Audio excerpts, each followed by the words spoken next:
अगर आप अभी तक सिर्फ लार्ज कैप म्यूचुअल फंड में ही इन्वेस्ट करते हैं और मिड कैप म्यूचुअल फंड में इन्वेस्ट करने की सोच रहे हैं तो आपके लिए ऐसे म्यूचुअल फंड अच्छे हो सकते हैं जिसमें आप लार्ज कैप के साथ साथ मिड कैप में भी एक्सपोजर ले सकते हैं, क्योंकि लार्ज कैप कंपनी से आपके पोर्टफोलियो को स्टेबिलिटी और मिड कैप के एक्सपोजर के थ्रू आपके इन्वेस्टमेंट को रिटर्न का बूस्ट मिलता है।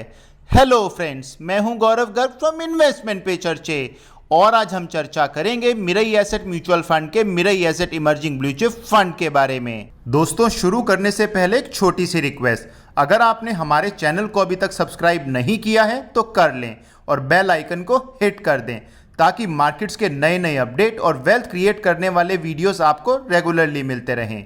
आज का वीडियो बहुत कमाल और धमाल होने वाला है, तो बने रहिएगा इस वीडियो के अंत तक, क्योंकि इस वीडियो में हम जानेंगे कि ये फंड आपके पोर्टफोलियो को नई ऊंचाइयों तक ले जाने की कैपेसिटी रखता है या नहीं। Mirae asset emerging blue chip fund large cap और मिड कैप कंपनीज में इन्वेस्ट करता है, इसलिए सबसे पहले जानते हैं कि लार्ज कैप और मिड कैप कंपनीज कौन सी होती हैं।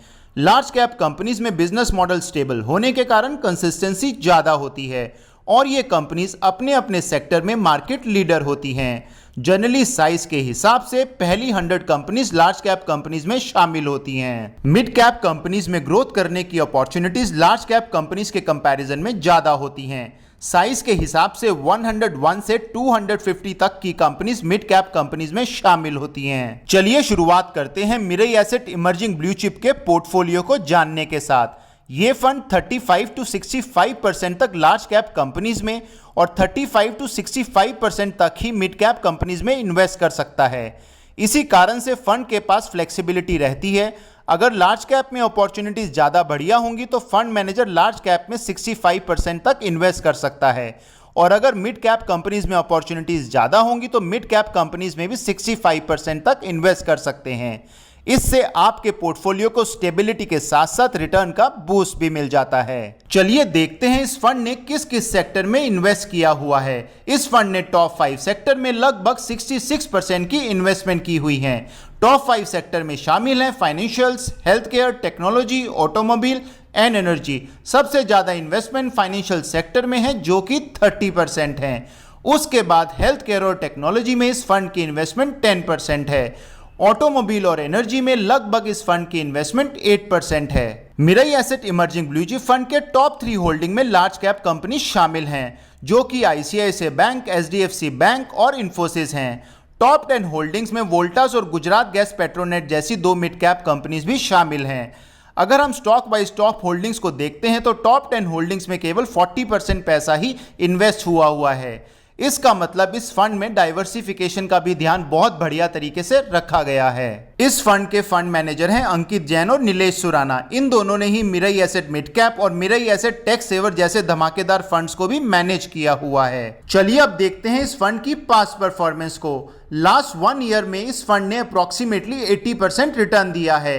ये फंड एक ऐसा फंड है जिसने पिछले 10 साल से कंसिस्टेंटली 20% से भी ज्यादा रिटर्न्स दिए हैं और सभी इंडेक्स फंड को अच्छे से बीट किया है। कंसिस्टेंसी में ये फंड नंबर 1 है। सेबी की डिफाइंड कैटेगरी के हिसाब से ये fund very high risk category में आता है। इस फंड ने बहुत लोगों को अमीर बनाया है और बहुत लोगों के लिए वेल्थ क्रिएट की है।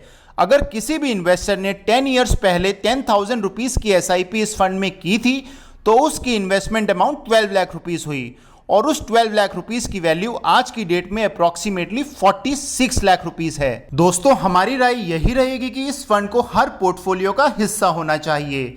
इन्वेस्टमेंट करने से पहले एक बात का ध्यान में रखना बहुत जरूरी है। अगर इस फंड में आप इन्वेस्टमेंट को 1 ईयर से पहले विड्रॉ करते हैं तो आपको 1% of your latest investment value exit load देना पड़ेगा, तो उसके हिसाब से भी इस फंड में लॉन्ग टर्म इन्वेस्टमेंट एडवाइजेबल होगी। Mirae asset emerging blue chip fund का AUM 16,000 करोड़ रुपीस से भी ज्यादा है। इस कैटेगरी के फंड में यह सबसे बड़ा फंड है। मिरई एसेट मैनेजमेंट कंपनी की एक और बहुत बढ़िया बात है जो कि है ट्रांसपेरेंसी।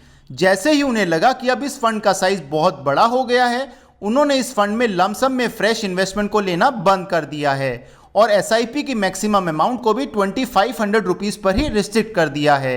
वो उतना ही फ्रेश इन्वेस्टमेंट ले रहे हैं जितने इन्वेस्टमेंट पर उन्हें बहुत बढ़िया रिटर्न डिलीवर करने का विश्वास है। Mirae Asset emerging blue chip Fund equity fund की कैटेगरी में आता है, तो इसका टैक्सेशन भी इक्विटी फंड की तरह ही होगा।